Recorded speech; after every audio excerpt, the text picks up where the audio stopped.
For a little over 3 years, I worked overnight security at a mid-sized shopping mall located just outside the city. The position had only been created a few years earlier after several late-night vandalism incidents began occurring in the parking lot and near the entrances. Before that, the mall had relied entirely on closing staff and alarm systems.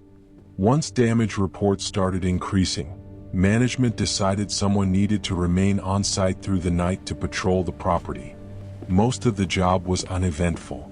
I spent long stretches driving slowly through the parking lot, checking for suspicious activity, occasionally asking loiterers to leave, and responding to the rare alarm trigger. Every few hours, I walked through the interior corridors to ensure that no one had entered the building after closing. Aside from the echo of my own footsteps and the constant hum of ventilation systems, the mall was usually silent. About 3 months into the job, something began happening that seemed minor at first but gradually became harder to explain. It was around 1:30 a.m. during a routine patrol when I noticed the first irregularity. While driving past the west entrance, I saw that the interior lights of one of the stores were still on. That immediately stood out because part of the closing procedure required every tenant to switch off their store lighting before leaving. The corridor lighting remained on overnight, but individual shops were always dark. Assuming someone might still be inside, I parked and entered the building to investigate. When I reached the storefront, the metal security gate was fully down and locked. There was no sound coming from inside, and when I shined my flashlight through the gate openings, the interior looked completely normal. Nothing appeared disturbed. No movement, no signs of forced entry, nothing to indicate anyone had entered after closing. Since I didn't have access to the store's internal breaker or gate controls, there was nothing I could do other than note the incident in the patrol log and continue my rounds. At the time, it seemed like nothing more than a minor oversight by the shop owner. About an hour later, while circling the building again, I noticed another store light on, this time farther down the same corridor. That caught my attention more seriously. One store leaving a light on could be explained easily. 2 separate stores lighting up at different times overnight was unusual. I returned inside and checked the second shop. The situation was identical. Locked gate, empty interior, no sign of anyone inside. While standing there, I heard a faint clicking sound somewhere down the hallway, similar to the noise fluorescent lighting sometimes makes when shutting off. When I looked back toward the first store I had checked earlier, its lights were now off. Over the next several nights, the same thing continued to happen. One storefront light would switch on at a time, always in the same section of the mall, always behind locked gates, and always shutting off again after I moved away. The events were subtle enough that they didn't seem worth escalating to management yet, especially since I suspected some kind of electrical irregularity in that wing of the building. However, something else soon complicated that explanation. Whenever I reviewed the hallway camera recordings after these incidents, the footage showed the corridor completely dark during the exact times I remembered standing in front of brightly lit shops. The cameras displayed no lights turning on at all. One night, after noticing the light in a vacant corner unit switch on again, I decided to try a simple test. Instead of leaving the corridor, I stood still in the middle of the hallway and watched the storefront at the far end. Within seconds, the light turned off. When I began walking forward again, it switched back on. I stopped moving and the light shut off once more. I repeated the movement several times, slowly stepping forward and backward. Each time, the light responded almost immediately, activating when I approached and switching off when I retreated. The behavior was too consistent to dismiss as coincidence. That was the first moment the situation began to feel genuinely unsettling. Until then, I had assumed wiring issues or timer malfunctions were responsible. But lights responding directly to movement in an otherwise empty corridor did not match any normal electrical explanation. After finishing that patrol, I went straight to the security office and checked the live camera feed covering the same hallway.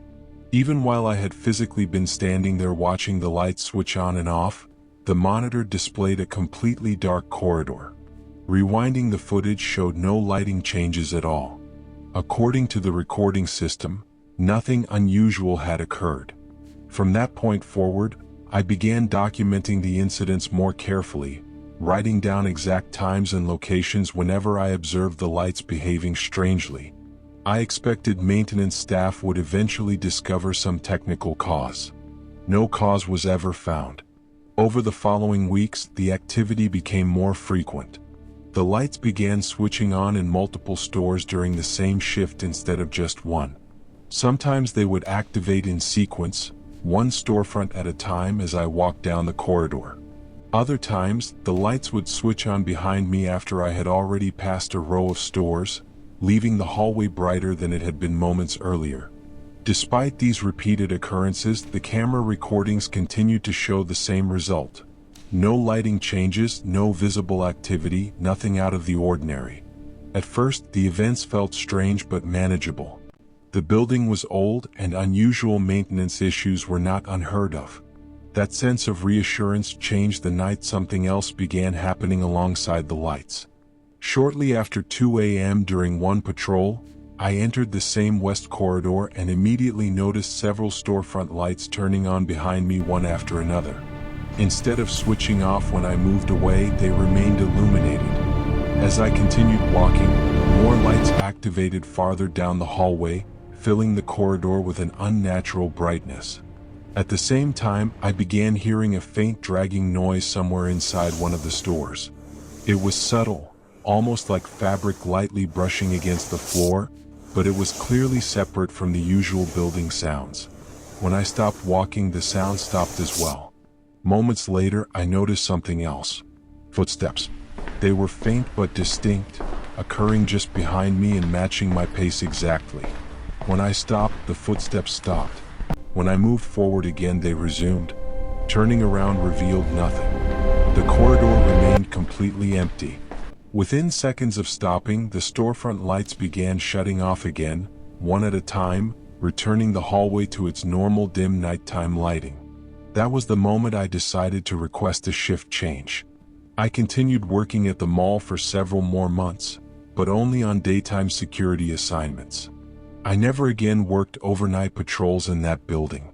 During that time, I occasionally asked coworkers if they had ever noticed unusual lighting behavior in the West Wing, but no one reported anything similar. Eventually, management announced that the entire west section of the mall would be closed as part of a redevelopment project. Over time, the remaining tenants moved out, and the entrances to that corridor were sealed off completely. The lighting circuits in that section were supposedly disconnected during renovation planning. As far as I know, that wing of the mall has never reopened. I no longer work security, but I still drive past the building occasionally when heading home late at night. Most of the mall appears darker now than it used to be, especially the sections that were permanently closed. One night, while stopped at a traffic light near the west entrance, I happened to glance toward the glass doors that led into the sealed corridor. Through the reflection of the street lights, I could faintly see down the hallway. One storefront light was on. A few seconds later, another light farther down the corridor switched on. Then another. They illuminated slowly, one at a time, exactly the way they used to during my overnight patrols in a section of the mall where the electrical lines were supposed to have been disconnected years earlier. I drove away before seeing whether they turned off again, but the sequence was unmistakable. Even now, whenever I pass the building after dark, I avoid looking down that corridor. I'm not sure what was causing the lights to behave the way they did, and I never found an explanation that made sense. What I do know is that the pattern only ever appeared when the building was nearly empty, long after the last employee had gone home. And sometimes, late at night, when I think back to those patrols, the part that still bothers me the most isn't the lights themselves, it's the memory of walking through that corridor and realizing that something behind me always seemed to be moving at exactly the same pace. Yet anyone who worked overnight security in that building long enough eventually avoided that corridor after midnight, even if they never openly admitted why. Would you have stayed or walked away? Tell us why in the comments. And if this story shocked you, like the video, subscribe, and hit the bell for more true horror cases that will leave you speechless.